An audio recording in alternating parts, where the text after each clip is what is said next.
Je vais parler du surconscient et du subconscient. C'est un thème que j'ai beaucoup abordé ces derniers temps,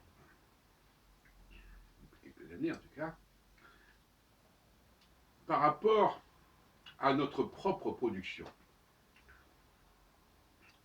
Parce que ce que nous produisons, c'est-à-dire ce que nous écrivons, ce que nous exprimons, n'est plus de l'ordre du subconscient. Ça devient de l'ordre du surconscient. Donc le subconscient, la subconscience, comme je le dis, produit, génère du surconscient.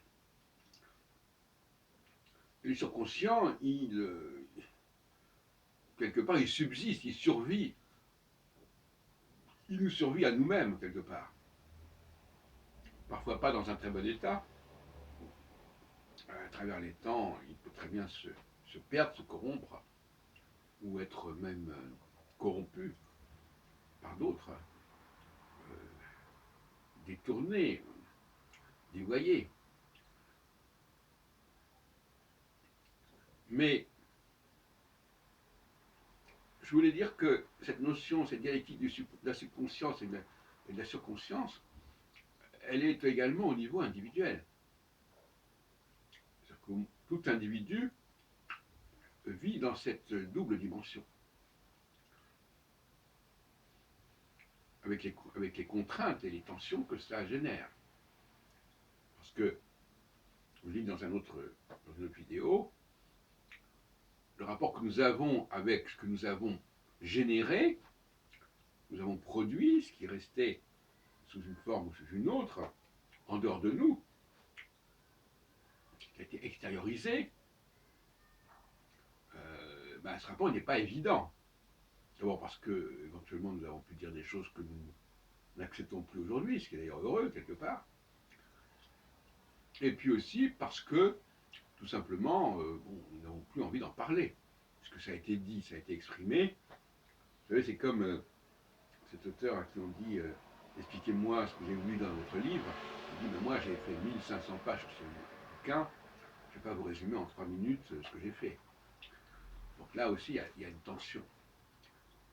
Quelque part le livre a une dimension, a une présence qui nous échappe et qui nous étouffe par sa force, par sa puissance, par sa résistance, par sa capacité à nous survivre.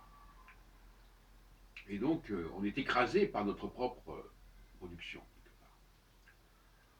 Et on s'en méfie, on s'en défie, et on s'en distance. Si.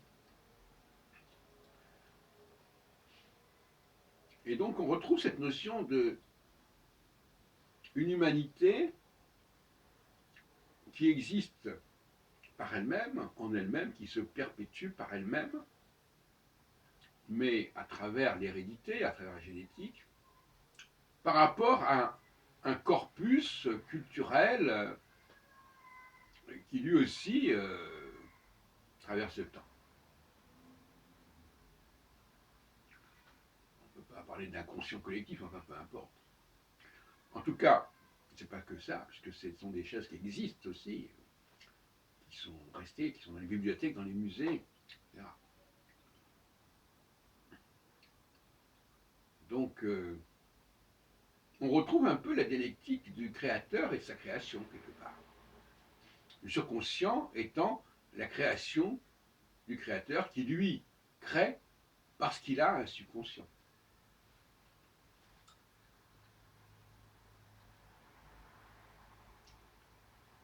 Donc, nous avons une dualité là qui est intéressante. Pour revenir à la Bible, à la Genèse, le subconscient serait la partie féminine de ce que nous sommes, et le conscient, le subconscient, serait la partie masculine. Certains diraient le contraire, moi je pense vraiment que c'est comme ça. Le subconscient étant le prolongement qui vient nous aider, pour prendre la formule de la création de la femme dans le chapitre 2 ou 3 de la Genèse. Et donc Dieu aussi est dans cette dualité, puisqu'il crée quelque chose, ses créations, elles existent face à lui. eh bien l'auteur aussi, il n'existe pas par rapport à ça. Il y a aussi ce miroir déformant, pesant. Donc la dialectique subconscient-surconscient, c'est la dialectique du masculin et féminin, au sens où on peut le lire dans le livre de la Genèse. L'homme, Dieu créa l'homme à son image, masculin et féminin. Ce qui n'a rien à voir avec le fait qu'il créa l'homme et la femme. Ça n'a rien à voir. On nous dit qu'il y a deux récits de la création. Non, il n'y a pas de récit de la création. Il y a l'homme, ou Dieu, qui crée à son image quelque chose, qui est de l'ordre de la dualité. Nekeva, Zachar. Masculin, féminin, masculin. C'est pas Ish et Isha. C'est pas l'homme et la femme. Certains ont voulu lire ça comme ça, c'est tout à fait abusif. Donc,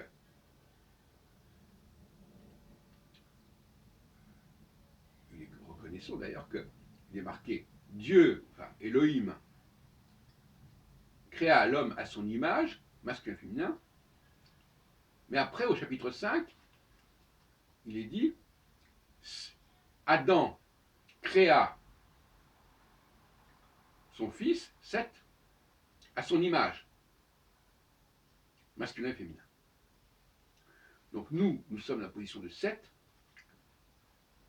et nous fonctionnons comme Dieu, puisque nous sommes à l'image d'Adam, qui est à l'image de Elohim. C'est la Trinité. Adam, ici, jouant le rôle du Saint-Esprit dans ce sujet. Alors, je terminerai en disant que, j'en ai parlé déjà dans une autre vidéo, mais il faut bien que les vidéos se renvoient les unes aux autres, que il est important de garder le nom qui est donné dans la Bible. Yahvé, c'est pas Dieu.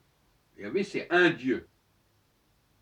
Et Adam, ce n'est pas l'homme, je ne mens pas. Et Adam, fils de Dieu, n'est pas le seul fils de Dieu. Parce qu'un père n'a pas qu'un seul fils. Et la preuve qu'il n'est pas le seul fils de Dieu, c'est qu'il a un nom qui s'appelle, il est Adam. S'il était le seul fils, il ne serait pas Adam. Il n'y a pas besoin de porter un nom.